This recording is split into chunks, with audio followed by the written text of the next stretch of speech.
Previously on Legion.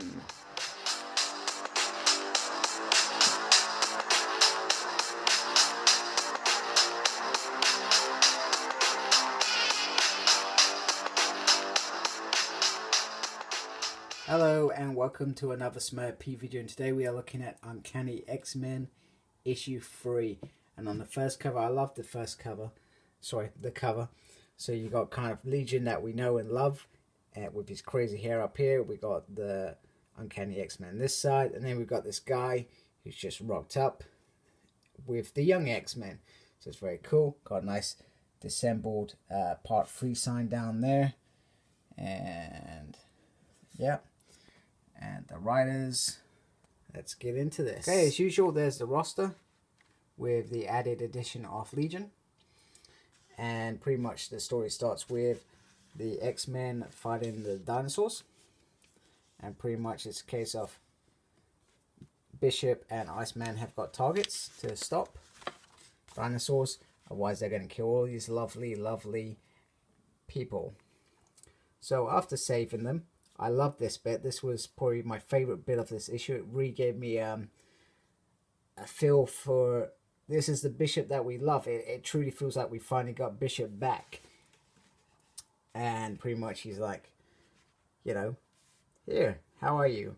You okay? And here's your bigot sign, so to speak. And then he gives him the look. And I love that bit. That look, and he's like, thanks, you know. Because that's what Bishop was. He was a damn scary guy who would just give you a look and you'd be like, crap, this guy you do not mess with. So, moving on. This bit was just so awkward. It's brilliant. You know, I can't even, you know, just pure awkwardness. And it was fantastic.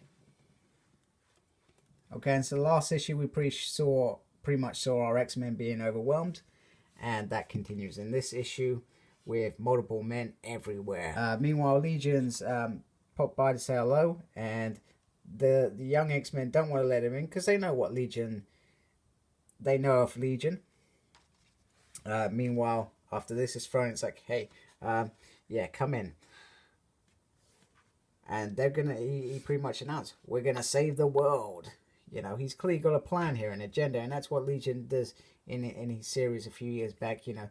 He was about stopping things from happening before they happen, which was cool, and he did it in such a unique way. It was brilliant.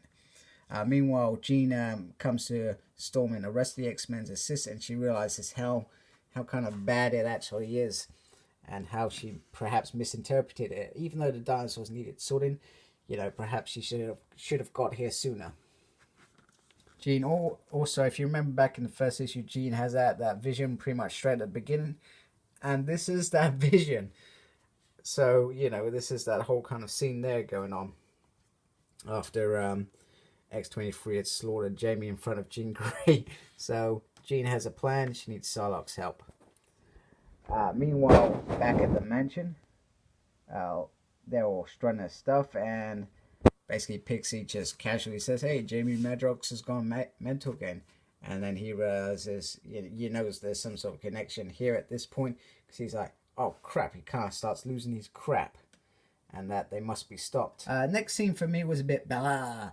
If you remember right, in the first issue, they took out Ano as a kind of side character. Immediately, you've taken out Jubilee. We've barely seen Jubilee back in this series. So, it's a bit annoying. And then they take out Northstar, one of my favorite characters. And once again, not being utilized. It's like their cannon folder for, you know, getting a kind of stabbing and guttering and whatever. It's quite frustrating. So Jean and Psylocke hook up. And they do that, not hook up, it's in there going out. But, you know, they hook up their powers so that they're twice as powerful. Meanwhile, the other guys are around the outside protecting them. And they are struggling to see where Jamie Madrox is. And they finally get a hold of Prime Madrox. And they manage to knock him out, etc. And then, poof, they start disappearing. Yeah, they start disappearing. Meanwhile, Legion starts losing his crap all over the mansion, and he can't control himself. And this art reminds me of what, the 80s, where he first showed up in New Mutants, and they did some fabulous art back then. I can't remember the artist. One of you experts will sure tell me. In fact, I'm tempted to go check it out myself later on, because that art was phenomenal. I cannot describe how much I love that art. And this is just a reminiscent of this kind of dark features, you know, because he was like he's schizo basically, with multiple characters in his brain, except that they can manifest different powers. So it's pretty cool to see this face, you know. It's just perfect. So the show's not over, and then boom, bam. This is quite a big issue. I think it had 28 pages. It's probably about 25 pages when you take out all the extras in it. So it's kind of cool. It's X-Men versus Legion. That's cool. And meanwhile, the guys, they're going underground. There's an underground bunker where secrets are starting to be revealed, and we find Maddox Prime,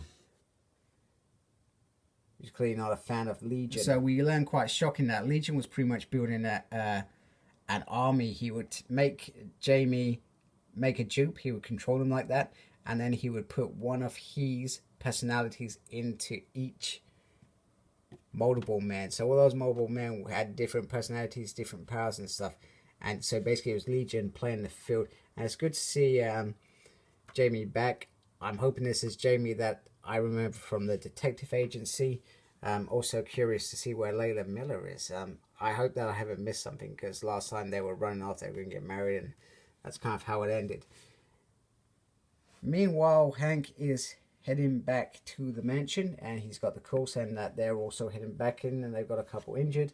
Meanwhile, pure timing, Rockslide comes flying out the side of the building, which is brilliant. Oh, we'll go straight onto this page. So it's pretty much hands on deck straight away, straight into another battle, you know. This issue is action-packed, full of story, revelations, action. It has it all, and they get straight into it. So now that the big grown-up X-Men are here, the kids are pushed aside, and, you know, Armor's not taking any of that. Meanwhile, Glove's like, hey, you guys should go unless you want to be killed. So, which is brilliant. I've got to say that I'm enjoying Glove Hormone in this series. And meanwhile, this scene, to me at the time when I read this, it felt like a little homage to the X-Men versus Magneto back in the original X-Men, etc. And you've even got Multiple Man cruising in there.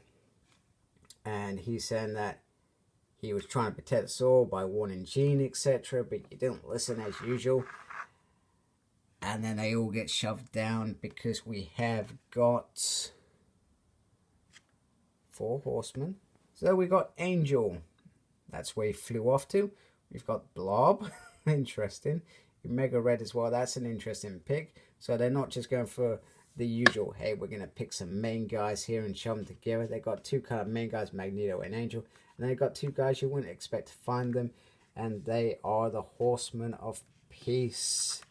So what does that mean? Kaboom! Let's blow up the mansion. What a way to end this issue. They have to end the X-Men.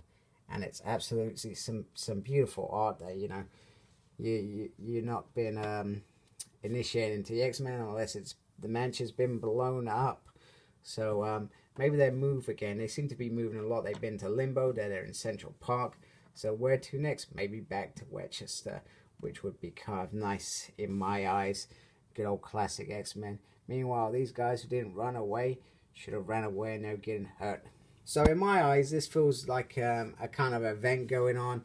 You know, you get an issue, something happens into it, something mysterious, it leads to a bigger issue, next issue, and etc. So it's building up nicely. You know, something happens at the end that makes you think, oh, okay, maybe this is not what I expected it to be. So it's cool. I like that. I love, you know, stories going in different directions that I don't expect them to go into. You know, so this feels like this is a good read if you want to pick it up. So thank you for watching. Follow my page on Facebook, SmurredP. Like, comment, subscribe, and embrace the geekiness. Goodbye.